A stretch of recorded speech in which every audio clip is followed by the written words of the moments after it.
So now we know what a Bitcoin transaction looks like. We know its ingredients. So there's a sender, there's a receiver, both specified by their public keys. There's an amount to be transferred that's in Bitcoins. There's a pointer to the previous transaction that actually, gave those coins to the sender to make sure that it really has those to send. And then there's a transaction fee as well, which we're sort of ignoring for now. And to be valid, both the sender should actually own the coins that are being transferred, and also it should be cryptographically signed by the sender so that nobody else can possibly forge that transaction. Only someone who knew the secret key of the sender could have generated the digital signature attached to that transaction. That's what it means for a transaction to be valid. And now all of the computers, all of the nodes participating in Bitcoin's peer-to-peer network, they literally keep track of every single Bitcoin transaction that has ever happened. They have a record of everything since the beginning of time, where time here is the beginning of 2009. And the word for this, the word for kind of all the valid transactions that have ever happened, that's known as the ledger, right? So you can think of it as, conceptually it's just like a binder where someone's written down every transaction that ever happened line by line. So it's a digital version of a binder of that type.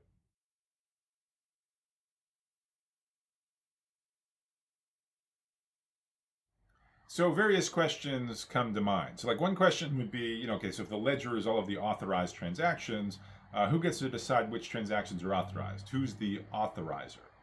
Normally, in the real world, that would be done by a centralized authority like, say, a bank.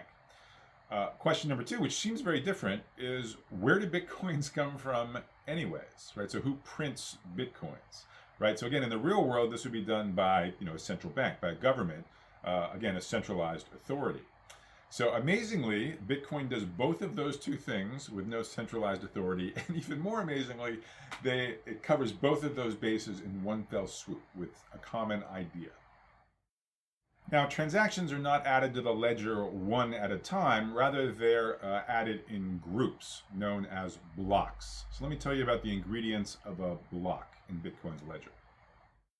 So the first ingredient of the block, the main contents, are its transactions. So it's going to be a bunch of transactions, at least one. A typical amount would be, say, 1 to 2,000 transactions appearing in a block. There's a hard cap of 1 megabyte on block size, and so that's what results in the 1 to 2,000 transactions.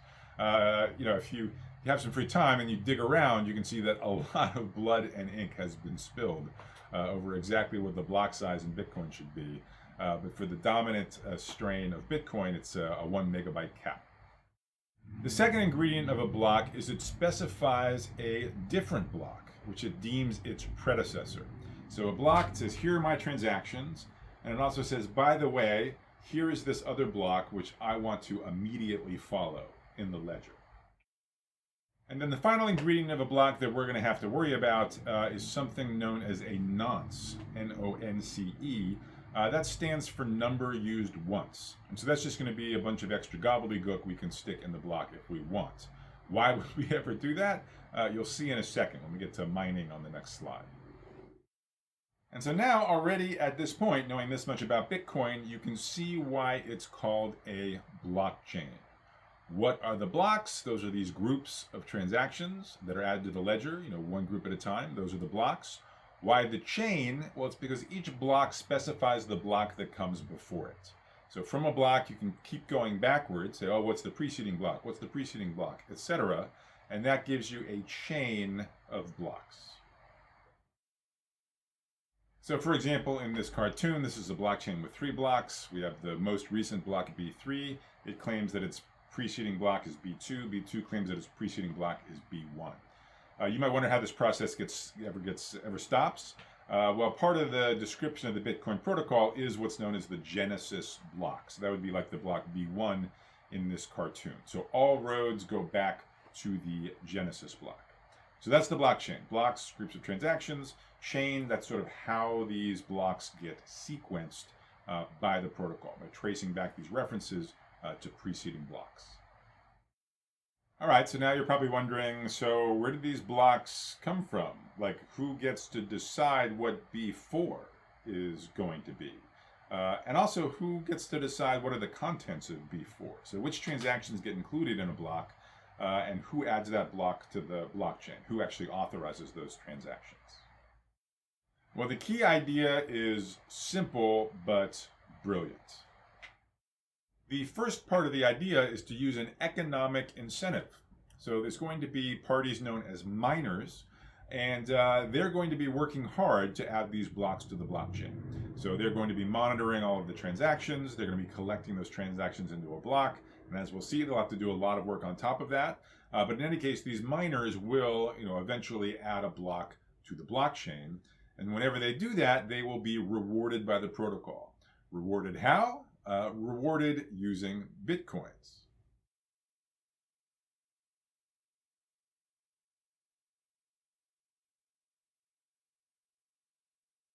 At the same time, we're really going to make the miners sing for their supper. They're really going to have to work to add one of these blocks to the blockchain.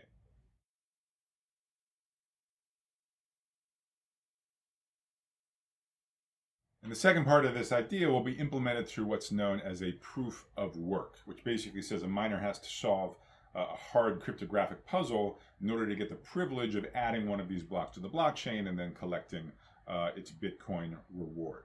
And, if cryptographic puzzle, if that doesn't mean anything to you, just think of it as like a super, super hard Sudoku puzzle or something like that.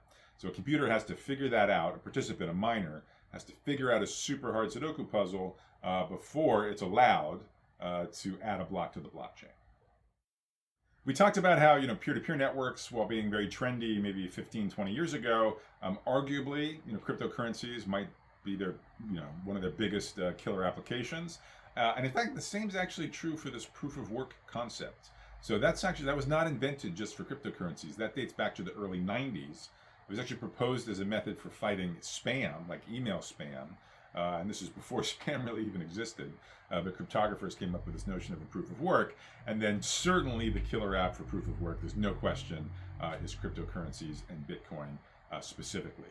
And I have to say, this is one of the reasons why I think, so many computer scientists, including myself, just kind of fall in love with this technology pretty quickly, because it just ties on all these like sort of familiar ideas in computer science, but in different areas that normally didn't have anything to do with each other. So all these things sort of come together under a common roof and then produce this completely innovative piece of technology. It's really amazing.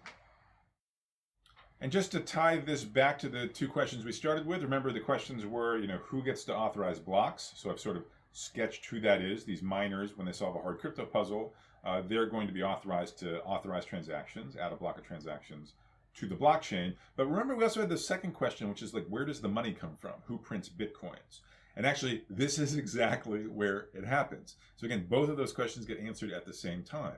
Every time a miner adds a block to a blockchain, the protocol prints money. It creates new Bitcoins. Specifically, as of this moment, it creates 6.25 new Bitcoins, and that is transferred to the miner. That's transferred to whoever solved this hard cryptographic puzzle and added a block to the blockchain. And that is the only way that new Bitcoins get created. It is exactly whenever a new block is added to the blockchain.